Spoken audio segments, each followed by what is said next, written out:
ومن أحسن قولا ممن دعا إلى الله وعمل صالحا وقال إنني من المسلمين. الحمد لله نحمده ونستعينه ونؤمن به ونتوكل عليه ونعوذ بالله من شرور أنفسنا ومن سيئات أعمالنا من يهده الله فلا مضل له ومن يضلل فلا هادي له أشهد أن لا إله إلا الله وحده لا شريك له وأشهد أن محمدا عبده ورسوله أرسله بالهدى ودين الحق ليظهره على الدين كله ولو كره المشركون. اللهم صل على محمد وعلى آل محمد كما صليت على إبراهيم وعلى آل إبراهيم إنك حميد مجيد. اللهم بارك على محمد وعلى آل محمد كما باركت على إبراهيم وعلى آل إبراهيم إنك حميد مجيد. أما بعد فإن أصدق الحديث كتاب الله وأحسن السنن سنن محمد صلى الله عليه وسلم وشر الأمور محدثاتها وكل محدثة بدعة وكل بدعة ضلالة. يا أيها الذين آمنوا اتقوا الله حق تقاته ولا تموتن إلا وأنتم مسلمون. സ്നേഹം നിറഞ്ഞ സഹോദരി സഹോദരന്മാരെ, വിശ്വാസിനികളെ, പ്രപഞ്ചനാഥനായ അല്ലാഹുവിനെ സൂക്ഷിച്ച് റബ്ബ് സുബ്ഹാനഹു വ തആലയുടെ നിയമനിർദ്ദേശങ്ങളും വിധിവിലക്കുകളും ജീവിതത്തിന്റെ എല്ലാ സമയത്തിലും സന്ദർഭത്തിലും സൂക്ഷിച്ചും പാലിച്ചും ജീവിക്കണേ എന്ന് ഓർമ്മപ്പെടുത്തുന്നു, വസിയത്ത് ചെയ്യുന്നു. അല്ലാഹു അവന്റെ സജ്ജനങ്ങളിൽ മുത്തഖീങ്ങളിൽ നമ്മെ എല്ലാവരെയും ഉൾപ്പെടുത്തി അനുഗ്രഹിക്കുമാറാകട്ടെ. ശരിയായ ദീനും ഇസ്ലാമിക പ്രമാണങ്ങളും മനുഷ്യജീവിതത്തെ എളുപ്പമാക്കുകയും ആളുകൾക്ക് കൂടുതൽ സൗകര്യം പകർന്നു നൽകുകയുമാണ് ചെയ്യുക. എന്നാൽ മനുഷ്യൻ തെറ്റായ വഴികളിലേക്ക് മാറി സഞ്ചരിക്കുമ്പോൾ അത് കൂടുതൽ അപകടമുണ്ടാക്കുകയും പ്രതിസന്ധികൾ സൃഷ്ടിക്കുകയുമാണ് ചെയ്യുക. അത്തരം കാര്യങ്ങളുടെ നിരവധി അനുഭവങ്ങളും ഉദാഹരണങ്ങളും നിരന്തരമായി നമ്മൾ കാണാറുണ്ട്, കേൾക്കാറുണ്ട്. ഇപ്പൊ കഴിഞ്ഞ 1-2 ആഴ്ചക്കിടയിൽ കേരളത്തിൽ വലിയ ചർച്ചയുണ്ടായൊരു സംഭവമാണ് കാസർഗോഡ് ഏകദേശം 1 വർഷം മുമ്പ് കൊല്ലപ്പെട്ട ഒരു മനുഷ്യന്റെ കൊലപാതകം തെളിയിക്കപ്പെടുകയും അതിലെ പ്രതികൾ ഒരു മന്ത്രവാദവുമായി ബന്ധപ്പെട്ട ആളുകളാണ് എന്ന് കണ്ടെത്തുകയും ചെയ്തത്. ഒരു സ്ത്രീയെ കേന്ദ്രീകരിച്ചാണ് ഇപ്പോൾ അന്വേഷണങ്ങൾ നടക്കുന്നതും അവർ പ്രതിയായി പിടിക്കപ്പെടുകയും ചെയ്തത്. ജിന്നുമ്മയാണ് എന്നാണ് അവരെ കുറിച്ച് പറയുന്നത്. ഈ മനുഷ്യന്റെ 596 പവൻ സ്വർണം ഇരട്ടിപ്പിച്ചു നൽകാം, സ്വർണം ഇരട്ടിപ്പിച്ചു തരാം എന്ന് പറഞ്ഞു വാങ്ങിവെച്ചു. പിന്നീട് അത്രയും പണം അവർ സ്വന്തമായി എടുക്കുകയും അത് നഷ്ടപ്പെട്ടു പോകാതിരിക്കാൻ ഈ മനുഷ്യനെ കൊന്നുകളയുകയും ചെയ്തു എന്നതാണ് പറയപ്പെടുന്നത്. നമ്മളിങ്ങനെ ശ്രദ്ധിക്കുമ്പോൾ ഇത് വളരെ അപൂർവമായി കേൾക്കുന്ന, എന്നെങ്കിലും സംഭവിക്കുന്ന ഒരു ഒറ്റപ്പെട്ട സംഭവമല്ല. വ്യാപകമായി നമ്മുടെ സമൂഹത്തിൽ ഇത്തരം സംഭവങ്ങൾ ആവർത്തിക്കപ്പെടുകയാണ്.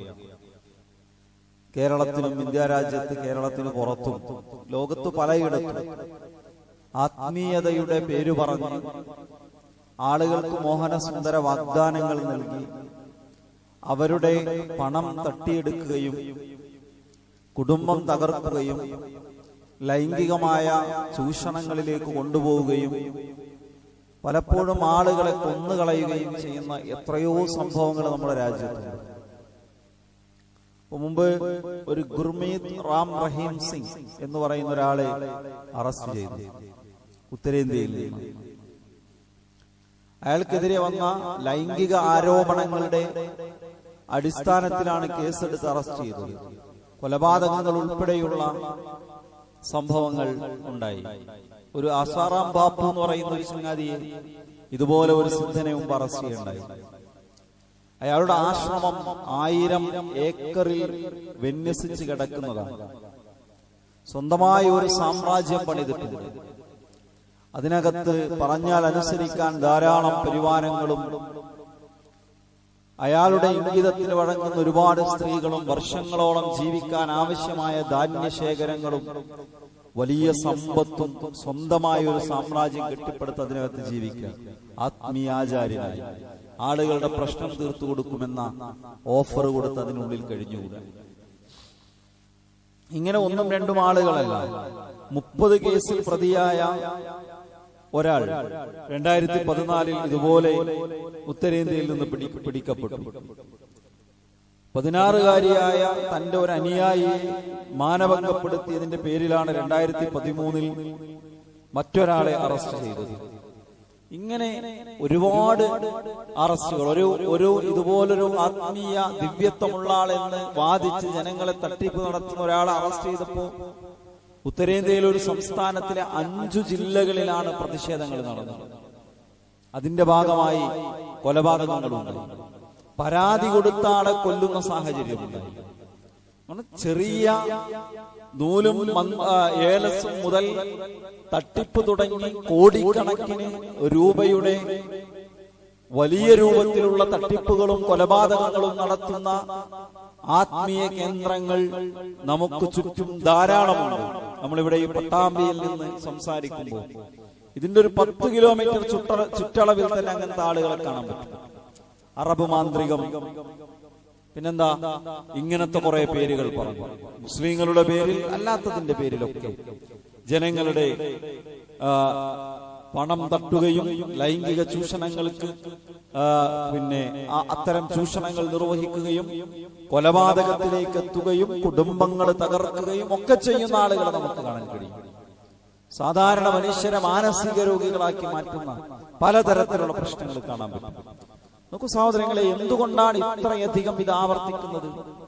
പത്തനംതിട്ട ജില്ലയിലെ ഇലന്തൂരിൽ 2 മനുഷ്യരെ കൊന്ന് കഷ്ണങ്ങളാക്കി ആഭിചാര കൊലപാതകം എന്ന് പറഞ്ഞിട്ടാണ് നമ്മളത് വാർത്തകൾ വായിച്ചത്. കൂടോത്രത്തിന്റെയും ആഭിചാരത്തിന്റെയും പേരിൽ കൊന്ന് കുഴിച്ചുകൂടി നരബലിയുടെ വാർത്തകൾ കേരളത്തിന് പുറത്തുനിന്ന് ധാരാളം കേൾക്കാറുണ്ട്. കേരളത്തിൽ നമ്മൾ കേൾക്കുകയാണ്. വിദ്യാസമ്പന്നനായ ഒരു ചെറുപ്പക്കാരൻ തിരുവനന്തപുരം ജില്ലയിൽ തന്റെ മാതാപിതാക്കളെയും അടുത്ത ബന്ധുക്കളെയും എല്ലാം കൊന്നുകളഞ്ഞു. അതും ഒരു അന്ധവിശ്വാസത്തിന്റെ പുറത്തായിരുന്നു. മലയാളിയായ ഒരു ഡോക്ടർ പെൺകുട്ടി ഒഡീഷയിൽ പോയി മരണപ്പെട്ടു. ആത്മഹത്യ ചെയ്തു അല്ലെങ്കിൽ കൊല്ലപ്പെട്ടു. അവരുടെയും മരണം ഒരു അന്ധവിശ്വാസവുമായി ബന്ധപ്പെട്ട കാര്യത്തിലായിരുന്നു, അതുമായി ബന്ധപ്പെട്ടതായിരുന്നു. വിദ്യാസമ്പന്ന സമൂഹമാണ്, പ്രബുദ്ധരെന്ന് സ്വയം അവകാശപ്പെടുന്നവരാണ് നമ്മൾ. ഏറ്റവും പുതിയ അത്യാധുനിക സംവിധാനങ്ങളോടൊപ്പം സഞ്ചരിക്കുന്നവരെന്നും പുതിയ പുരോഗമന കാലഘട്ടത്തിൽ ജീവിക്കുന്നവരെന്നും അവകാശപ്പെടുമ്പോഴും ഇത്തരം അന്ധവിശ്വാസങ്ങൾ പെരുകുന്നു. അതിന്റെ പേരിൽ ഒരിക്കലും നടക്കാൻ പാടില്ലാത്ത വലിയ ചൂഷണങ്ങളും കൊലപാതകങ്ങളും ഉൾപ്പെടെയുള്ളത് നാൾക്കുനാൾ നമ്മൾ ആവർത്തിച്ചു കേൾക്കുന്ന സാഹചര്യമുണ്ട്. സുഹൃത്തുക്കളെ, എന്തുകൊണ്ടായിരിക്കും ആളുകൾ ഇത്തരം അബദ്ധങ്ങളിൽ വീണ്ടും വീണ്ടും അകപ്പെടുന്നത്? എന്തുകൊണ്ടാണ് ഇത്തരം പ്രശ്നങ്ങൾ, ഈ ആത്മീയ ചൂഷണ കേന്ദ്രങ്ങൾ വർദ്ധിക്കുന്നത്? ഇത്തരം കപട ആത്മീയതയുടെ ലോകം വ്യാപിച്ചുകൊണ്ടിരിക്കുന്നത് എന്തുകൊണ്ടാണ്? ഒന്ന്, മനുഷ്യനെ സംബന്ധിച്ചിടത്തോളം ആളുകൾ കുറെ പ്രശ്നങ്ങൾ നേരിടുന്നുണ്ട്. ആളുകൾക്ക് കുറെ കുടുംബ പ്രശ്നങ്ങളുണ്ട്, മാനസിക പ്രശ്നങ്ങളുണ്ട്, ആരോഗ്യ പ്രശ്നങ്ങളുണ്ട്, സാമ്പത്തിക പ്രശ്നങ്ങളുണ്ട്. സ്വാഭാവികമായും അത്തരം പ്രശ്നങ്ങൾ, ഒരു പനി പിടിച്ച് ഒരു ഡോക്ടറെ കണ്ടു മാറിയില്ല, രണ്ടാമത്തെ ഡോക്ടറെ കണ്ടു മാറിയില്ല, മൂന്നാമത് ഏതെങ്കിലും ഒരു അമ്മാവനോ അമ്മായിയോ വന്നിട്ട് പറയും ഇത് വേറെ പ്രശ്നമാണ്.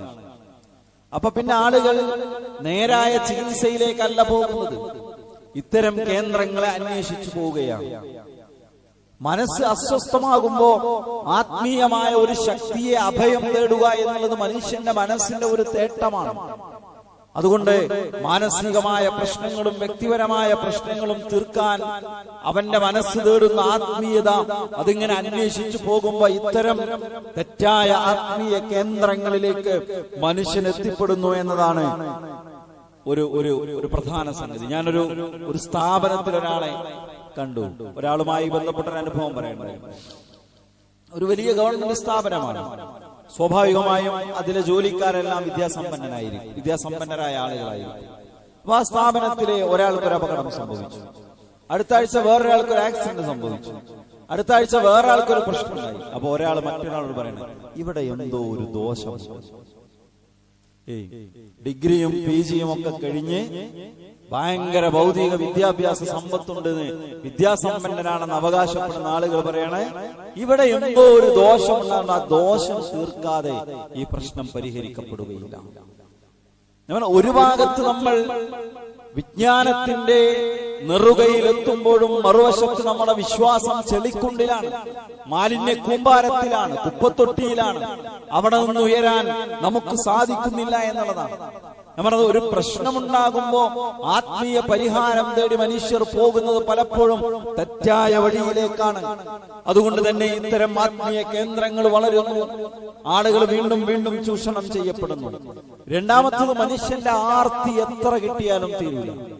നോക്കൂ, 596 പവൻ സ്വർണമാണ് ഇരട്ടിപ്പിക്കാൻ വേണ്ടി ഒരു ജിന്നുമ്മ എന്ന പേരിൽ അറിയപ്പെടുന്ന ഒരു സ്ത്രീയുടെ അടുത്ത് കൊണ്ടുപോയി കൊടുത്തത്. ഈ ആർത്തി മനുഷ്യനെ എല്ലായിടത്തും അപകടങ്ങളിലേക്ക് എത്തിക്കാറുണ്ട്. എല്ലാ മേഖലയിലും, ആത്മീയതയിൽ മാത്രമല്ല.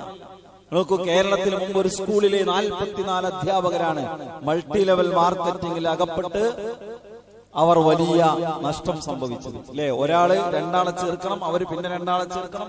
ചെയിൻ മാർക്കറ്റിംഗ് അത് അനിസ്ലാമികമാണ്, ഇസ്ലാമുമായി ബന്ധമില്ലാത്തതാണ്, ഇസ്ലാമിക കച്ചവട നിയമങ്ങൾക്ക് നിരക്കാത്തതാണ്, തെറ്റാണ്. എന്നിട്ട് അതിന് പോയിട്ട് അകപ്പെടുക. അവിടെ ആളുകൾക്ക് പണം നഷ്ടപ്പെട്ടു പോവുക, കോടികൾ നഷ്ടപ്പെടുകയാണ്. ഷെയർ വിരിക്കുന്നു. എന്തിനാ വിരിക്കുന്നത്, എന്തിനാ വാങ്ങുന്നത്? ആളുകൾ ചോദിക്കാറില്ല, നോക്കാറില്ല, കച്ചവടത്തിന്റെ ഇസ്ലാമികത അന്വേഷിക്കാറില്ല. എന്നിട്ടോ പറയും അയാൾ 2 കോടി കൊണ്ട് മുങ്ങി, അയാൾ 5 കോടി കൊണ്ട് മുങ്ങി. കോടികൾക്കൊന്നും ഒരു വിലയില്ല. ഇനി കോടികൾ കൊണ്ട് മുങ്ങിയാനോ ഓൻ പിരിച്ച് നഷ്ടം വന്നാലോ ഓ മാന്യമായിട്ട് സമൂഹത്തിലൂടെ ചില ആൾക്കാർ നടക്കും. 5000 10,000 ഒക്കെ കടം കൊടുത്താലേ വലിയ കടായി തോന്നുള്ളൂ. കോടികൾ കടണ്ടെങ്കിൽ പിന്നെ കടല്ല എന്നുള്ള രീതിയിലാണ് ആളുകളുടെ ഒരു വെപ്പ്. നമ്മൾ ആവർത്തിച്ച് വീണ്ടും പറ്റിക്കപ്പെടുന്ന മനുഷ്യർ. ആർത്തിയാണ് ഇതിന്റെ കാരണം. എങ്ങനെയാണ് ഇത് അന്യായമായ വഴിയിലൂടെ വേഗത്തിൽ സമ്പന്നനാവുക, വേഗത്തിൽ ഇത് ഇരട്ടിപ്പിക്കുക? ലോകത്ത് സ്വർണം ഇരട്ടിപ്പിക്കാൻ എന്തു മന്ത്രത്തിനാ കഴിയുക, എന്തു സാങ്കേതിക വിദ്യക്കാ കഴിയുക? അല്ലെ, ഒരു അല്പം പോലും കോമൺ സെൻസ് ഇല്ലാതെ ഇത്തരം ആളുകളുടെ ചതിയിൽ മനുഷ്യരകപ്പെട്ടു പോവുകയാണ്. നിങ്ങൾ നോക്കി, ഇത്തരം ആത്മീയ കേന്ദ്രങ്ങളിൽ പോകുന്ന ആളുകൾക്കൊക്കെ ഭൗതിക പ്രശ്നങ്ങൾ പറയാനാ പോകാറുള്ളത്. പള്ളിയിൽ നമ്മളെന്തിനാ വരിക? സ്വർഗം കിട്ടാനാ. പള്ളിയിൽ നമ്മൾ എന്തിനാ നിസ്കരിക്കുന്നത്? നരകത്തിൽ നിന്ന് രക്ഷപ്പെടാനാ. പള്ളിയിൽ നമ്മൾ ഇരുന്ന് ഖുർആൻ ഓതുന്നത് എന്തിനാ? ദിക്റുകൾ ചൊല്ലുന്നത് എന്തിനാ? അള്ളാഹുവിന്റെ അടുക്കൽ പ്രതിഫലം ലഭിക്കാനാ. എന്നാ ഈ ചൂഷണ കേന്ദ്രങ്ങളിലേക്ക് പോകുന്നവരോ, ഈ കപടാത്മീയ കേന്ദ്രങ്ങളെ സന്ദർശിക്കുന്നവരോ, മക്കളുടെ കല്യാണം ശരിയാകാനാ, അല്ലെ, മകന് ജോലി ശരിയാകാനാ, വീട്ടിൽ മറ്റെന്തോ ഒന്നും ക്ലച്ച് പിടിക്കുന്നില്ല, എത്ര കച്ചവടം ചെയ്തിട്ടും ക്ലച്ച് പിടിക്കുന്നില്ല, അത് ശരിയാവാനാണ്. നമ്മുടെ ഈ ദുനിയാവുമായി ബന്ധപ്പെട്ട ആവശ്യങ്ങൾക്ക് വേണ്ടിയാണ് മനുഷ്യർ മിക്കപ്പോഴും ഇത്തരം ആത്മീയ ചൂഷണ കേന്ദ്രങ്ങളെ തേടിപ്പോകാറുള്ളത്. അതുകൊണ്ട് തന്നെ ഇതിങ്ങനെ ആവർത്തിക്കപ്പെടുന്നു. എത്ര കണ്ടാലും കൊണ്ടാലും പഠിക്കാത്തവരായി നമ്മൾ മാറുന്നു. ഇനി ഇവിടെ ഒരു മനുഷ്യനെ പറ്റിച്ചു, അയാളെ കൊല ചെയ്തു. നാളെ അവിടെ വേറൊരു ജിന്നുമ്മ വന്നാൽ, നാളെ വേറൊരു ബാബ വന്നാൽ, വേറൊരു സിദ്ധൻ വന്നാൽ, വേറൊരു തങ്ങൾ വന്നാൽ, അല്ലേ, ഞാൻ പരിഹരിച്ചു തരാം, എന്റെ അടുത്ത് എല്ലാ പ്രശ്നങ്ങൾക്കും പരിഹാരം ഉണ്ടെന്ന്. അവിടെയും നമ്മുടെ ആളുകളുടെ ക്യൂ ഉണ്ടാകും, മലയാളികളുടെ ക്യൂ ഉണ്ടാകും. മുസ്ലിങ്ങളായ ആളുകൾ പോകുന്നു, ക്യൂ നിൽക്കുന്നു. എത്ര കിട്ടിയാലും പഠിക്കാത്തവരായി നമ്മൾ മാറുന്നത് കൊണ്ട് തന്നെ ഈ മേഖലയിൽ മനുഷ്യന്റെ യുക്തിയോ ബുദ്ധിയോ ഒരൽപ്പം പോലും വിനിയോഗിക്കാൻ മനുഷ്യൻ തയ്യാറാകാത്തത് കൊണ്ട് തന്നെ ഇതിങ്ങനെ ആവർത്തിക്കപ്പെട്ടുകൊണ്ടിരിക്കും. ഇതൊരു കാസർഗോഡ് അവസാനിക്കുമോ? നാളെ വേറൊരു കാസർഗോഡ് ഉണ്ടാകും, നാളെ വേറൊരു കണ്ണൂരുണ്ടാകും, നാളെ വേറൊരു കൊലപാതകം നടക്കും, നാളെ വേറെ കോടികൾ ചൂഷണം ചെയ്തു എന്ന് വേറെ സംഭവം ഉണ്ടാകും അല്ലെ? സ്ത്രീകളുടെ മുഴുവൻ ആഭരണവും സിദ്ധൻ അടിച്ചു മാറ്റി. എത്ര വാർത്ത നമ്മൾ വായിച്ചതാ? സ്ത്രീകളെ പറഞ്ഞു പറ്റിച്ച് ലൈംഗികമായി ബലാത്സംഗം ചെയ്തു. എത്ര വാർത്ത നമ്മൾ വായിച്ചതാ? എന്നിട്ട് അവസാനിച്ചു? അവസാനിക്കുന്നില്ല. ഒരു ജിന്നമ്മ അറസ്റ്റ് ചെയ്യപ്പെട്ട വേറെ 10 ജിന്നുമ്മമാര് വീണ്ടും ഉണ്ടാകുന്നു. ഒരു സിദ്ധനെ പിടിച്ച വേറെ കുറെ സിദ്ധന്മാരുണ്ടാകുന്നു. എന്താ കാരണം? നമ്മൾ ബുദ്ധി പണയം വെച്ചവരായി ഇതിന്റെ നേരും നെറിയും മതവും പ്രമാണവും നോക്കാതെ ഇത്തരം അബദ്ധങ്ങളെ പോയി യാതൊരുവിധ അന്തവുമില്ലാതെ പോയി ചാടുന്നവരായി നമ്മൾ മാറുകയാണ്. പണം കൊടുത്തുകൊണ്ട് ആരാധന നിർവഹിക്കേണ്ട വല്ല കാര്യം ഇസ്ലാമിലുണ്ടോ? നിസ്കരിക്കാൻ എവിടെയാണ് പണം കൊടുക്കേണ്ടത്? നോമ്പ് നോൽക്കാൻ എവിടെയാണ് പണം കൊടുക്കേണ്ടത്? സക്കാത്ത് എന്നുള്ളത് സമ്പത്തുമായി ബന്ധപ്പെട്ട ഒരു ആരാധനയാണ്. അത് നടപ്പിലാക്കാൻ ഒരു ഇടയാളന് പണം കൊടുത്തിട്ട് വേണോ? ഹജ്ജിന് എവിടെങ്കിലും യാത്രക്കുള്ള ചെലവല്ലേ ഉള്ളൂ അല്ലേ?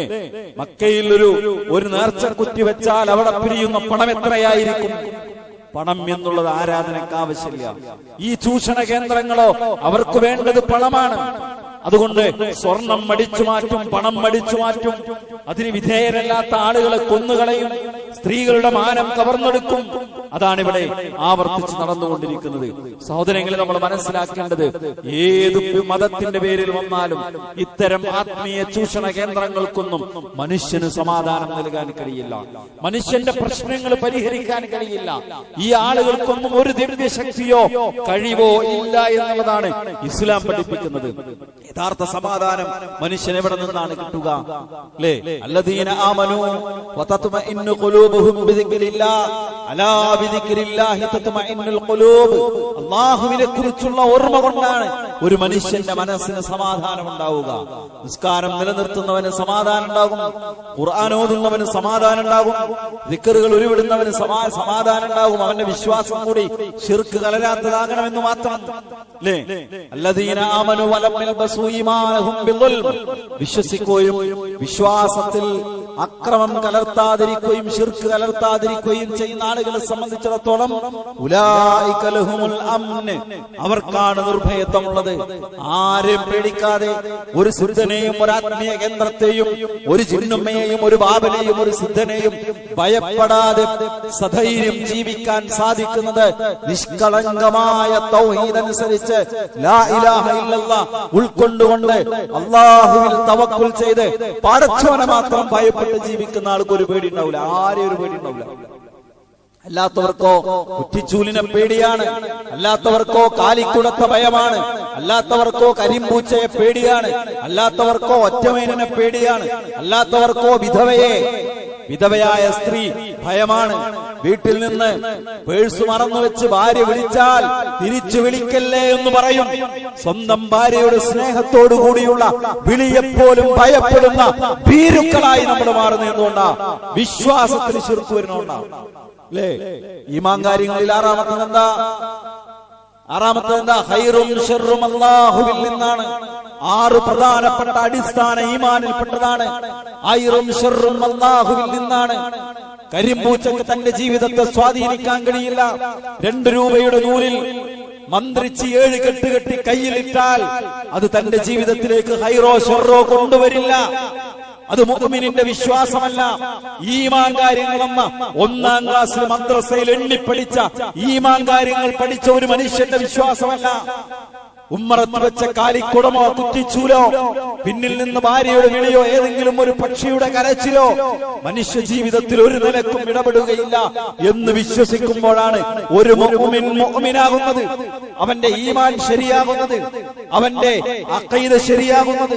അല്ലാത്തത് തെറ്റായ വിശ്വാസമാണ്. അറിയോ? നമ്മുടെ ജീവിതത്തിലേക്ക് സമാധാനം കൊണ്ടുവരാം അല്ലാഹുവാണ്. അല്ലാഹുമ്മ അൻതസ്സലാം, അല്ലാഹുവേ നീയാണ് സലാം, സമാധാനം. വമിൻകസ്സലാം, നിന്നിൽ നിന്നാണ് സമാധാനം. തബാറക യാദൽ ജലാലി വൽ ഇക്റാം. നിസ്കാരം കഴിഞ്ഞ് നമ്മൾ ഉരുവിട, നാവ് കൊണ്ട് ഉരുവിട്ടാ പോരാ, വിശ്വാസം ഉള്ളിലുണ്ടാകണം. അള്ളയാണ് നമുക്ക് സമാധാനം തരിക.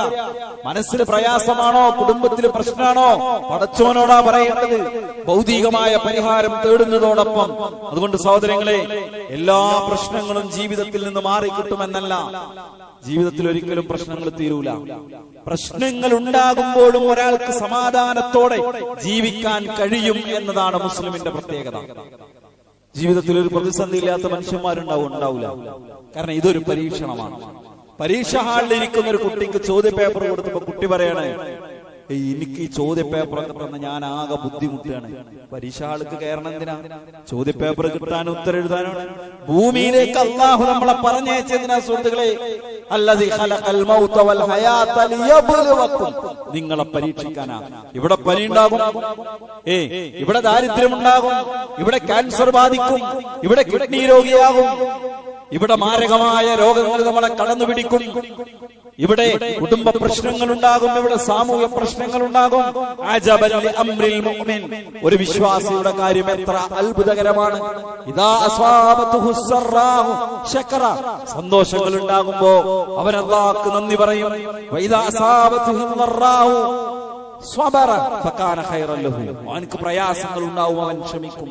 ഇവിടെ അല്ലാഹു എനിക്ക് കണ്ണ് തന്നിട്ടില്ലെങ്കിൽ, ഇവിടെ അല്ലാഹു എനിക്കൊരു കൈ തന്നിട്ടില്ലെങ്കിൽ, ഇവിടെ അല്ലാഹു എനിക്കൊരു കാല് തന്നിട്ടില്ലെങ്കിൽ, അല്ലേ? യുക്തിവാദികൾ ചോദിക്കുക, നിങ്ങളെ അള്ള എന്ത് കാരുണ്യ, എന്തിനാ പിന്നെ കണ്ണില്ലാതെ ആൾക്കാരെ ജനിപ്പിച്ചത്, എന്തിനാ പിന്നെ കാലില്ലാതെ? ഇവിടെ കൈയില്ലെങ്കിൽ പകരം സ്വർഗത്തിൽ അപ്പുറം തരും. 60 കൊല്ലമല്ല മനുഷ്യന്റെ ജീവിതം, 70 കൊല്ലമല്ല മനുഷ്യന്റെ ജീവിതം, മരണാനന്തരമാണ് യഥാർത്ഥ ജീവിതം.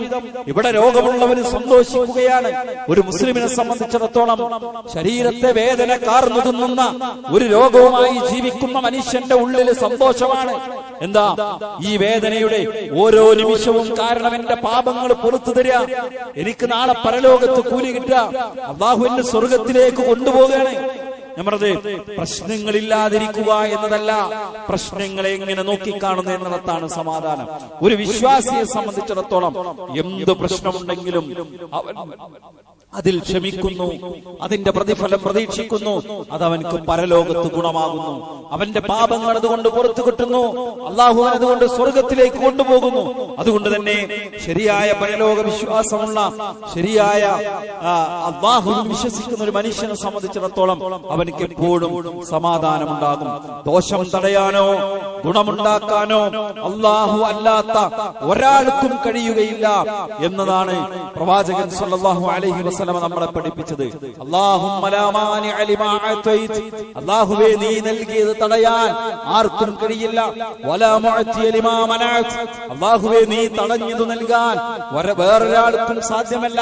നിസ്കാരശേഷം ശേഷം നബി പഠിപ്പിച്ച ദിക്ർ നമ്മൾ ഇങ്ങനെ പറയാം. എന്നിട്ടോ ഇവിടുന്ന് ഇറങ്ങിയിട്ട് പിന്നെ പ്രശ്നം തീർക്കാൻ വേറെ സ്ഥലത്ത് പോവാം. ഇവിടുന്ന് ഇറങ്ങിയിട്ട് പിന്നെ പ്രശ്നം തടയാൻ വാഹനത്തിന്റെ മേൽ ചുവന്ന തുണിക്കഷ്ണവും പച്ചപ്പട്ടിന്റെ ഒരു കീറക്കഷ്ണവും കെട്ടി ഇങ്ങനെ ബൈക്കിൽ യാത്ര ചെയ്യാം. ഇവിടുന്ന് ഇങ്ങനെ യാത്ര ചെയ്യുമ്പോ ബസ്സിൽ നിന്ന് 5 രൂപയുടെ നാണയം ജാറത്തിന്റെ മുമ്പിലേക്ക് അല്ലെങ്കിൽ ഏതെങ്കിലും ആരാധ്യ വസ്തുക്കളുടെ മുന്നിലേക്ക് എറിഞ്ഞു കൊടുക്കുക. ഇവിടെ 5 രൂപ കൊണ്ട് ഞാൻ രക്ഷപ്പെടുന്നു വിശ്വസിച്ചിരിക്കാം. സുഹൃത്തുക്കളെ, നമ്മുടെ രക്ഷകൻ അല്ലാഹുവാണ്. അല്ലാഹു തടഞ്ഞത് നൽകാൻ, അല്ലാഹു നൽകിയത് തടയാൻ ലോകത്തൊരാൾക്കും സാധ്യമല്ല എന്നതാണ് ഒരു വിശ്വാസിയുടെ വിശ്വാസം. അങ്ങനെ ആർക്കെങ്കിലും കഴിഞ്ഞിരുന്നുവെങ്കിൽ ഒരു മനുഷ്യന്റെ പ്രശ്നം തീർക്കാൻ, അദൃശ്യമറിയാൻ, കളഞ്ഞുപോയത് കാണാൻ എടുക്കാൻ പോണത് ഇത്തരം ആത്മീയ കേന്ദ്രങ്ങളെ തേടി പോവുക, ഇത്തരം തങ്ങന്മാരെയും സിദ്ധന്മാരെയും അന്വേഷിക്കുക. ഇങ്ങനെ ആർക്കെങ്കിലും കഴിയുമായിരുന്നെങ്കിൽ അത് ആർക്ക് കഴിയണം? അല്ലാഹുവിന്റെ റസൂലിന് കഴിയണ്ടേ? പ്രവാചകനേക്കാൾ അല്ലാഹുവിനോട് അടുത്ത് ആരാ ഉള്ളത്? പ്രവാചകനേക്കാൾ അല്ലാഹുവിനോട് അടുത്ത് ആരാ ഉള്ളത്? സൃഷ്ടികളിലെ ശ്രേഷ്ഠൻ എന്നല്ലേ റസൂലിനെ പറയാ? അഷ്റഫുൽ ഖൽഖാണ്. ആ പ്രവാചകനെ കുറിച്ച് ഖുർആൻ പറഞ്ഞത് എന്താ? ഖുൽ, അല്ലാഹു പറയാണ്, നബിയെ പറയുക, ലാ അഖൂലു ലക്കും ഇൻദി ഖസാഇനുല്ലാഹ്, ലാ അഖൂലു ലക്കും ഇൻദി ഖസാഇനുല്ലാഹ്, ഞാൻ നിങ്ങളോട് പറയുന്നില്ല എന്റെ അടുത്ത് അള്ളാന്റെ ഖജനാവ് മുഴുവൻ എന്റെ അടുത്തുണ്ട്. സമ്പത്തൊന്നും നിങ്ങൾക്ക് തരാൻ എന്നെ കൊണ്ട് പറ്റൂല. പിന്നെ വല അഅലമുൽ ഗൈബ്, എനിക്ക് അദൃശ്യമറിയാമെന്ന് ഞാൻ നിങ്ങളോട് പറയുന്നില്ല. വല അഖൂലു ലക്കും മിന്നി മലക്, ഞാനൊരു മലക്കാണെന്ന് നിങ്ങളോട് പറയുന്നില്ല. ഇൻ അത്തബിഉ ഇല്ലാ മാ യുഹാ ഇലൈ, പിന്നെ ഞാൻ ആരാ? എനിക്ക് വഹയി കിട്ടുന്നുണ്ട്, ആ വഹയി അനുസരിച്ച് അതിനെ പിന്തുടർന്ന് ഞാൻ ജീവിക്കുന്നു. അള്ളാന്റെ റസൂലിനറിയാത്ത ഗൈബ് ഏത് ജിന്നുമ്മക്ക് അറിയാം? അള്ളാന്റെ റസൂലിനറിയാത്ത ഗൈബ് ഏത് സിദ്ധനറിയാ? ഏത് സന്യാസിക്കറിയാ? ഏത് തങ്ങൾക്കറിയാ? ഏത് മുസ്ലിയർക്കറിയാ? ഏത് അറബ് മന്ത്രിക്കാരനറിയാ? അള്ളാന്റെ റസൂലിനറിയാത്ത ഗൈബ്, അദൃശ്യം, അല്ലാഹുവിന്റെ റസൂലിന് അറിയാത്ത ഭാവി ആർക്കറിയാം? ആർക്കെങ്കിലും അറിയുമായിരുന്നുവെങ്കിൽ പ്രവാചകൻ അറിയേണ്ടിയിരുന്നു. അല്ലേ? യഅലമു മൻ ഫിസ് സമാവാതി വൽ അർദിൽ ഗൈബ ഇല്ലല്ലാഹ്. ആകാശലോകത്ത് ആകാശഭൂമികളിൽ അദൃശ്യമറിയുന്നവൻ അല്ലാഹുവല്ലാതെ മറ്റാരുമില്ല. വിശുദ്ധ ഖുർആനിന്റെ നസ്സാണ്. വിശുദ്ധ ഖുർആനിന്റെ നസ്സാണ്. അല്ലേ? പ്രവാചകൻ പറഞ്ഞു, എനിക്ക് തന്നെ ഉപദ്രവമോ ഉപകാരമോ ചെയ്യാൻ എനിക്ക് കഴിയില്ലെന്ന് പറയൂ നബിയെ. ഖുർആനിലൂടെ അല്ലാഹു നബിയോട് പറയാൻ ആവശ്യപ്പെടുന്നു, എനിക്ക് തന്നെ ഉപകാരം ചെയ്യാൻ, എനിക്ക് തന്നെ ഉപദ്രവം ചെയ്യാൻ സാധിക്കുകയില്ലെന്ന് പറയൂ പ്രവാചകരെ. വിശപ്പുണ്ടായില്ലേ? പ്രവാചകൻ കുനിഞ്ഞിരുന്ന് ഞരങ്ങിയിരുന്ന വിശപ്പ് സഹിക്കാത്തത് കൊണ്ട് പ്രവാചകൻ പട്ടിണി അനുഭവിച്ചില്ലേ? പ്രവാചകന് രോഗമുണ്ടായില്ലേ? പ്രവാചകൻ രോഗത്തിന്റെ വേദന അനുഭവിച്ചില്ലേ? ഐഷ ജൂത സ്ത്രീ ആട്ടിൻ മാംസത്തിൽ വിഷം കലർത്തിയപ്പോ എനിക്കുണ്ടായ ഒരു വേദനയുണ്ട്. അപ്പൊ പ്രവാചകൻ വേദനിച്ചു. മരണത്തോടടുക്കുമ്പോ പ്രവാചകൻ പറയാൻ, ആ വേദന ഇതാ ഞാനിപ്പോൾ അനുഭവിക്കുന്നു. റസൂൽ പ്രവാചകനില്ലാത്ത എന്തു കഴിവാ മറ്റുള്ളവർക്കുണ്ടാവുക? പ്രവാചകൻ അദൃശ്യമറിയുമോ? ഇല്ലല്ലോ. ഐഷ റളിയല്ലാഹു അൻഹ നമ്മുടെ ഉമ്മ വ്യഭിചാരാരോപണമുണ്ടായി. ഐഷ ബീവി അറിയില്ല, നാട്ടിലെല്ലാവരും ഡിസ്കസ് ചെയ്യുന്നുണ്ട്. നമ്മളെ കുറിച്ച് ഒരു ആരോപണം ഉണ്ടായ അങ്ങനെ ഏറ്റവും അവസാനം അറിയുന്ന ആ വ്യക്തിയായിരിക്കും. അങ്ങനെ ബാത്റൂമിലേക്ക് ആയിഷ ബീവി ഇങ്ങനെ പോകുമ്പോൾ കൂടുള്ള ആള് പറഞ്ഞു, ഈ ആളുകളെ എന്തൊക്കെയാണ് പറഞ്ഞു പ്രചരിപ്പിക്കുന്നത്? ആയിഷ ചോദിച്ചു, എന്താണ്? പ്രചാരണം തുടങ്ങി ദിവസങ്ങൾ പിന്നെ കിട്ടുന്നത് നിങ്ങളെ കുറിച്ച് ഇങ്ങനെ പറയുന്നത്. ഐഷ റളിയല്ലാഹു അൻഹ തളർന്നുപോയി. ഐഷ ബീവി സമാധാനിച്ചു. പ്രവാചകൻ വന്നിട്ട് പറഞ്ഞു, ഐഷ നീ വേണമെങ്കിൽ തൽക്കാലം കുറച്ചു ദിവസം നിന്റെ വീട്ടിലേക്ക് പോയിക്കോ. ശിവരുണ്ട്, ഞാൻ ഒരു രാവും പകലും മുഴുവൻ കരഞ്ഞു തീർത്തു. നബി സല്ലല്ലാഹു അലൈഹി വസല്ലമ ആളുകളുടെ പ്രചാരണം കേട്ടപ്പോ ഒരൽപ്പം സമാധാനിക്കാൻ നബിക്ക് മനസ്സിലാകുന്നില്ല. അവസാനം വിശുദ്ധ ഖുർആനിലെ ആയത്തിറങ്ങുമ്പോഴാണ് ആയിഷ റളിയല്ലാഹു അൻഹ തെറ്റു ചെയ്തിട്ടില്ല എന്ന് പ്രവാചകൻ പ്രഖ്യാപിക്കുന്നത്. നേരത്തെ പറഞ്ഞ ഖൈബർ യുദ്ധത്തിന്റെ സമയത്ത് ജൂത സ്ത്രീ വന്നിട്ട് പറയാണ്, മുഹമ്മദ് എന്റെ വിരുന്ന് സ്വീകരിക്കുമോ? ഞാനൊരു ജൂതയാണ്, യഹൂദിയാണ്, അതിനെന്താ? മുസ്ലിം അല്ലാത്ത ഒരാളുടെ വിരുന്ന് സ്വീകരിക്കുന്നത് കൊണ്ട് പ്രശ്നമില്ല. പ്രവാചകന് ഏറ്റവും ഇഷ്ടപ്പെട്ട മാംസമേതാ? അത് ആടിന്റെ മാംസമാണ്. ആടിന്റെ ഏത് മാംസമാണ്? മുൻകൈയിലെ മാംസമാണ്. ആ മാംസം ഉണ്ടാക്കി കൊടുത്തു. പ്രവാചകനും കൂടെ ബിശ്റുബ്നു ബറ എന്ന് പറയുന്ന സ്വഹാബിയും ഉണ്ടായിരുന്നു. പ്രവാചകന്റെ വായിലിട്ട മാംസം ഇറക്കിയില്ല. നബി ചോദിച്ചു, ഇതിലെ വിഷമുണ്ടോ? കൂടെ ഉണ്ടായിരുന്ന ബിശ്ർ റളിയല്ലാഹു അൻഹു മാംസം ഇറക്കി നബിയുടെ മുന്നിൽ കടന്നു മരിച്ചു. നബി ബോധപൂർവം കൊണ്ടുപോയി കൊന്നതാ? അല്ല. അദൃശ്യമറിയാൻ പ്രവാചകന് കഴിയില്ല. പക്ഷെ പ്രവാചകൻ ശത്രുക്കളുടെ കൈകളാൽ കൊല്ലപ്പെടുകയില്ല എന്ന് അള്ളാഹുവിന്റെ ഇസ്മത്തുണ്ട്, അള്ളാഹുവിന്റെ സുരക്ഷിതത്വമുണ്ട്. അതുകൊണ്ട് തന്നെ വായിലേക്ക് ഇറങ്ങുന്നതിന് മുമ്പ് പ്രവാചകന് വഹി ലഭിച്ചു. അത് മനസ്സിലാക്കാൻ സാധിച്ചു. പ്രവാചകനറിയാത്ത അദൃശ്യം എങ്ങനെയാണ് സഹോദരങ്ങളെ മറ്റുള്ളവർക്ക് അറിയാൻ സാധിക്കുക? എത്ര ഉദാഹരണങ്ങളാണ്! സക്കരിയ നബിയുടെയും മറിയം ബീവിയുടെയും ചരിത്രം നമ്മൾ കേട്ടിട്ടില്ലേ? ബൈത്തുൽ മുഖദ്ദസിന്റെ മെഹ്റാബിലേക്ക് കടന്നു ചെല്ലുമ്പോ ആ നാട്ടിലില്ലാത്ത പഴങ്ങൾ കഴിക്കുന്ന മഹദിയായ മറിയം റളിയല്ലാഹു അൻഹ മറിയം ബീവിയോട് ചോദിക്കാ, എവിടുന്ന ഈ ഭക്ഷണം? അന്നാലക്ക് ആദാ, ഒരു വലിയത്താണ്, അല്ലാഹു നൽകുന്ന കറാമത്താണ്. മഹദി ആ മറിയം ബീവിക്ക് ലഭിക്കുന്ന കറാമത്ത് ഇത് റബ്ബ് നൽകുന്നതാണെന്ന് വഹി ആ സമയത്ത് ലഭിക്കാത്തത് കൊണ്ട് സക്കരിയ നബിക്ക് മനസ്സിലാകുന്നില്ല. അപ്പൊ സക്കരിയ നബിയോട് മറിയം ബീവി പറയാ, ഹാദാ മിൻ ഇൻദില്ല, ഇത് അല്ലാഹുവിന്റെ അടുത്ത് നിന്നാണ്.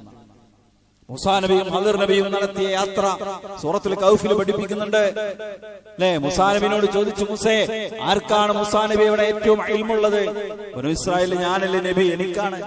അല്ലാഹ് പറഞ്ഞു, മൂസാ നബിനെ പരീക്ഷിച്ചു. മൂസേ, അങ്ങനെ പറയാൻ പാടില്ല, പോകണം. രണ്ടു നദികൾ സംഗമിക്കുന്നിടത്ത് നീ ഒരാളെ കാണും.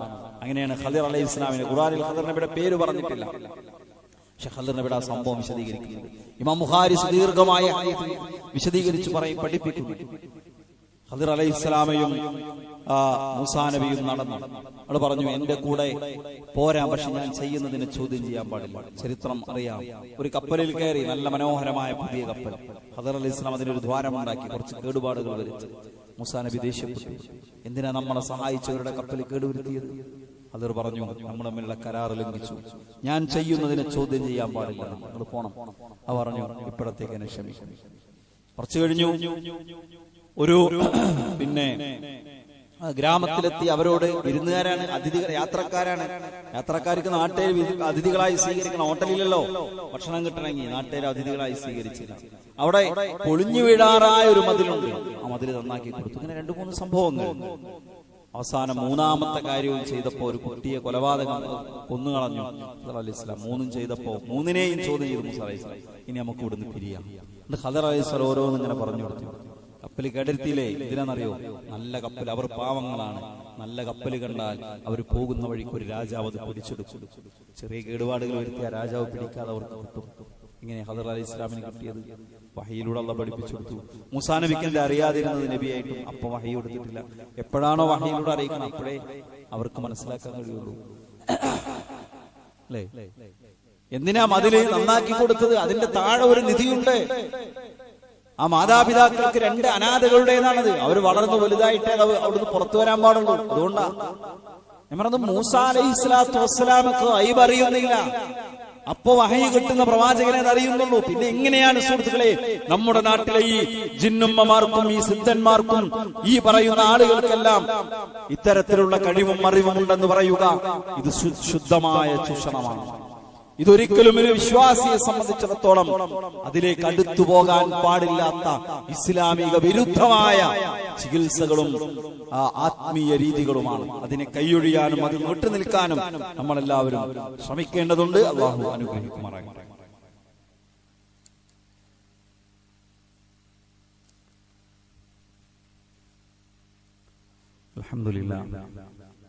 അൽഹംദുലില്ലാഹി റബ്ബിൽ ആലമീൻ വസ്സലാത്തു വസ്സലാമു അലാ നബിയിനാ മുഹമ്മദിൻ വഅലാ ആലിഹി വഅസ്ഹാബിഹി അജ്മഈൻ. അമ്മാ ബഅദ്. ഇത്തഖുല്ലാഹ ഇബാദി. സ്നേഹം നിറഞ്ഞ സഹോദരീ സഹോദരന്മാരെ, വിശ്വാസികളെ, അള്ളാഹുവിനെ സൂക്ഷിച്ച് അള്ളാഹുവിന്റെ നിയമനിർദ്ദേശങ്ങളും വിധിവിലക്കുകളും ജീവിതത്തിന്റെ എല്ലാ മേഖലകളിലും പാലിച്ചുകൊണ്ട് തഖ്വയോടുകൂടി ജീവിക്കണേ എന്ന് ഒരിക്കൽ കൂടി ഓർമ്മപ്പെടുത്തുന്നു, വസിയത്ത് ചെയ്യുന്നു. അള്ളാഹു അവന്റെ മുത്തഖീങ്ങളിൽ, സജ്ജനങ്ങളിൽ നമ്മെ എല്ലാവരെയും ഉൾപ്പെടുത്തി അനുഗ്രഹിക്കുമാറാകട്ടെ. നാട്ടിൽ ആത്മീയ ചൂഷണ കേന്ദ്രങ്ങൾ വർദ്ധിക്കുന്നു. അതിന്റെ ഏറ്റവും അവസാനത്തെ ഉദാഹരണമായി കാസർഗോഡ് ഒരു കൊലപാതകത്തിലെത്തിയ ഇത്തരം ആത്മീയ തട്ടിപ്പ് നടത്തുന്ന ഒരു സ്ത്രീയെയും കൂട്ടാളികളെയും പിടികൂടിയ ഒരു പശ്ചാത്തലത്തിലാണ്. അതുമായി ബന്ധപ്പെട്ട് മതം എന്തു പഠിപ്പിക്കുന്നു എന്ന ഒരു തലം നമ്മൾ മനസ്സിലാക്കേണ്ടതുണ്ട്. നോക്കൂ, ഇസ്ലാമിനെ സംബന്ധിച്ചിടത്തോളം മനുഷ്യന്റെ ജീവിതത്തിൽ ഗുണവും ദോഷവും വരുത്താൻ അള്ളാഹുവിന് മാത്രമേ സാധിക്കൂ. അതല്ലാത്ത ഒരാളും ഏതെങ്കിലും തരത്തിലുള്ള ഗുണമുണ്ടാക്കാനോ ദോഷമുണ്ടാക്കാനോ ഒരു മനുഷ്യന് കഴിയും. അയാൾ ഭയങ്കര സിദ്ധനാണ്, ഭയങ്കര ദിവ്യനാണെന്നൊക്കെ പറഞ്ഞാൽ അത്തരം ആളുകളുടെ അടുത്തേക്ക് പോകാനോ അവരിൽ വിശ്വസിക്കാനോ അവരെ സമീപിക്കാനോ പാടില്ല. ഏതെങ്കിലും ഒരു മനുഷ്യൻ അദൃശ്യം അറിയുകയും ആളുകളുടെ പ്രയാസങ്ങൾ തടുക്കാനും ഒക്കെ കഴിയുമായിരുന്നെങ്കിൽ പ്രവാചകന്മാർക്ക് കഴിയുമായിരുന്നു. പ്രവാചകന്മാർക്ക് പോലും അതിന് കഴിഞ്ഞിട്ടില്ല എന്നാണ് വിശുദ്ധ ഖുർആനും പ്രവാചക ചര്യയും ഒക്കെ നമ്മളെ പഠിപ്പിക്കുന്നത്. പിന്നെ ചില ആളുകൾ പറയാറുണ്ട്, അത് ഇവര് പറയുന്ന ചിലതൊക്കെ ശരിയാകാറുണ്ടല്ലോ, അവര് പറഞ്ഞിടത്തൊക്കെ പോയിട്ട് ചില ആളുകൾക്കൊക്കെ മാറിയിട്ടുണ്ടല്ലോ എന്നൊക്കെ പറയാറുണ്ട്. നമ്മൾ മനസ്സിലാക്കേണ്ടത്, ആയിഷ റളിയല്ലാഹു അൻഹ നബി സല്ലല്ലാഹു അലൈഹി വസല്ലമയോട് ഇങ്ങനെ ഒരു ചോദ്യം ചോദിക്കുന്നുണ്ട്. ഇമാം ബുഖാരിയും മുസ്ലിമും ഉദ്ധരിക്കുന്ന ഹദീസ്, ഇമാം അഹ്മദിന്റെ മുസ്നദിൽ വന്നിട്ടുള്ള ഹദീസ്. ആയിഷ റളിയല്ലാഹു അൻഹ പറഞ്ഞു, ഖാലത്ത് സുഇല റസൂലുള്ളാഹി സ്വല്ലല്ലാഹു അലൈഹി വസല്ലം അനിൽ ഖുഹാൻ. ഇങ്ങനെയുള്ള ഈ ജ്യോത്സ്യന്മാരെയും മന്ത്രക്കാരെയും കുറിച്ച് ചോദിച്ചു. ആയിഷ ബി ഹദീസ് ഉദ്ധരിക്കുന്നു. ഫഖാല, നബി പറഞ്ഞു, ലൈസു ബിശൈ, അവരൊന്നുമല്ല, അവിടെ ഒന്നും പോയിട്ടൊരു കാര്യമില്ല. റസൂലാട്ടാ പറയുന്നത്. അപ്പോ സ്വഹാബത്ത് ചോദിച്ചു, ഖാലു യാ റസൂലല്ലാഹ് ഇന്നഹും യുഹദ്ദിസൂന അഹ്യാൻ ബിശൈഇ യകൂനു ഹഖൻ. അവർ ചില സമയത്ത് പറയുന്ന കാര്യങ്ങൾ സത്യമാകാറുണ്ടല്ലോ, അതെന്തുകൊണ്ടാണ്? അതിന് നബി സല്ലല്ലാഹു അലൈഹി വസല്ലം പറഞ്ഞ മറുപടി എന്നറിയോ? തിൽകൽ കലിമതു മിനൽ ഹഖ് യഹ്ഫളുഹൽ ജിന്നി ഫയുഖർഖിറുഹാ ഫീ ഉസ്നി വലിഹി. മലക്കുകളിൽ നിന്ന് വാർത്തകൾ തട്ടിയെടുത്ത് ചില പിശാചുക്കൾ ഈ പറയുന്ന ആളുകളുടെ ചെവിയിൽ 100 കളവ് കൂട്ടിക്കലർത്തി അത് പറഞ്ഞു കൊടുക്കും. അപ്പൊ ചിലപ്പോ അവർ പറയുന്നത് സത്യമായി മാറും. അത് അവർക്ക് ദിവ്യത്വം ഉണ്ടായതുകൊണ്ടല്ല, അവർ അള്ളാഹുവിന്റെ അടുത്ത ആളായതുകൊണ്ടല്ല, അവർ ഭയങ്കര ഭക്തിയുള്ളത് കൊണ്ടല്ല, അവർക്ക് വലിയ കഴിവുള്ളത് കൊണ്ടല്ല, അത് ഭയങ്കര ഇസ്ലാമികമായത് കൊണ്ടല്ല, അവർ ശൈത്താന്റെ ആളുകളായതുകൊണ്ടാണ്. പിശാച് മനുഷ്യനെ എങ്ങനെയെങ്കിലും ശരിയായ തൗഹീദിൽ നിന്ന് തെറ്റിച്ച് ശിർക്കിലേക്ക് എത്തിക്കാൻ, ഇത്തരം ദിവ്യന്മാരുടെ ശിർക്കിൽ വിശ്വസിക്കുന്ന ആളുകളാക്കി മാറ്റാൻ ചിലപ്പോ അതല്ലേ ശൈത്താന്റെ ജോലി. അതിന് പ്രതിജ്ഞ എടുത്ത ആളാണല്ലോ ശൈത്താന്മാർ. അതുകൊണ്ട് അവരെന്തെങ്കിലും ഷാഫി റഹ്മഹുള്ളയുടെ ഒരു വാചകമുണ്ട്, എന്താണെന്നറിയോ? ഒരു മനുഷ്യൻ വെള്ളത്തിന് മുകളിലൂടെ നടക്കുന്നത് കൊണ്ടാൽ അയാളെ ശൈത്താൻ കൊണ്ടുപോകുക എന്നാണ് മനസ്സിലാക്കുന്നത്. നിങ്ങൾ ഒരാൾ കാറ്റിലൂടെ പറന്നു പോകുന്നത് കണ്ടാൽ അത് അയാളുടെ ദിവ്യത്താന്നല്ല മനസ്സിലാക്കുന്നത്, അയാളെ ശൈത്താൻ കൊണ്ടുപോകുന്ന മനസ്സിലാക്കുന്നത്.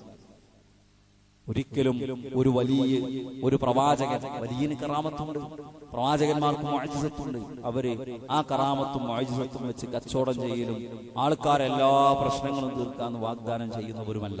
ഏറ്റവും വലിയ ആരാണ്? മുഹമ്മദ് നബിയുടെ ഉമ്മത്തിലെ ഏറ്റവും വലിയ ആരാണ്? അബൂബക്കർ റളിയല്ലാഹു അൻഹു. ഏറ്റവും വലിയമാരാണ്. സ്വർഗം കൊണ്ട് സന്തോഷ വാർത്ത അറിയിക്കപ്പെട്ട 10 സ്വഹാബിമാരാണ്. അവരെ തുടർന്നുള്ള സ്വഹാബത്താണ്, പ്രവാചകന്റെ ഭാര്യമാരാണ്, സ്വഹാബ വനിതമാരാണ്. അവരാരെങ്കിലും ഇങ്ങനെ ആത്മീയ കച്ചവടം നടത്തിയിട്ടുണ്ടോ? ആൾക്കാർക്ക് കളഞ്ഞു പോയത് ഞങ്ങൾ കാണിച്ചു തരാന്നുണ്ട് ബോർഡ് ചെയ്തിട്ടുണ്ടോ? പച്ചപതച്ച് വീട്ടിലകത്ത് കഴിഞ്ഞിട്ടുണ്ടോ? ജനങ്ങളടുത്ത് നിന്ന് പണം വാങ്ങി ചികിത്സിച്ചിട്ടുണ്ടോ? ജനങ്ങൾക്ക് ഈ വക ഓഫറുകൾ നടത്തി ജനങ്ങളെ പറ്റിച്ചിട്ടുണ്ടോ? ഇത് ശുദ്ധമായ തട്ടിപ്പാണ്. അതുകൊണ്ട് പ്രവാചകൻ പറഞ്ഞു, മൻ അതാ അറാഫൻ ഫസഅലഹു അൻ ഷൈഇൻ ലം തുഖബൽ ലഹു സ്വലാത്തു 40 ലൈല. ആരെങ്കിലും ഒരാൾ, നമ്മൾ ശരിക്കും മനസ്സിലാക്കി വെക്കണം, ആരെങ്കിലും ഒരാൾ ഇത്തരം ജ്യോത്സ്യന്മാരുടെ, സിദ്ധന്മാരുടെ, ജിന്നുമ്മമാരുടെ അടുത്ത് പോയാൽ, അവരോട് എന്തിനെങ്കിലും കുറിച്ച് ചോദിച്ചാൽ, പോയാൽ എന്നൊരു റിവായത്തിലുണ്ട്, അയാളുടെ 40 ദിവസത്തെ നമസ്കാരം ബാത്തിലാവും. 40 ദിവസത്തെ നമസ്കാരം ബാത്തിലായി പോയി. ഇവരെടുത്ത് പോയാൽ, അവർ പറഞ്ഞതിൽ വിശ്വസിച്ചാലോ, ഫസദഖഹു ബിമാ യഖൂൽ ഫഖദ് കഫറ ബിമാ അൻസല അലാ മുഹമ്മദ്. അവർ ഖുർആനിൽ അവിശ്വസിച്ചവനാണ്, കുഫ്ർ ചെയ്തവനാണ്.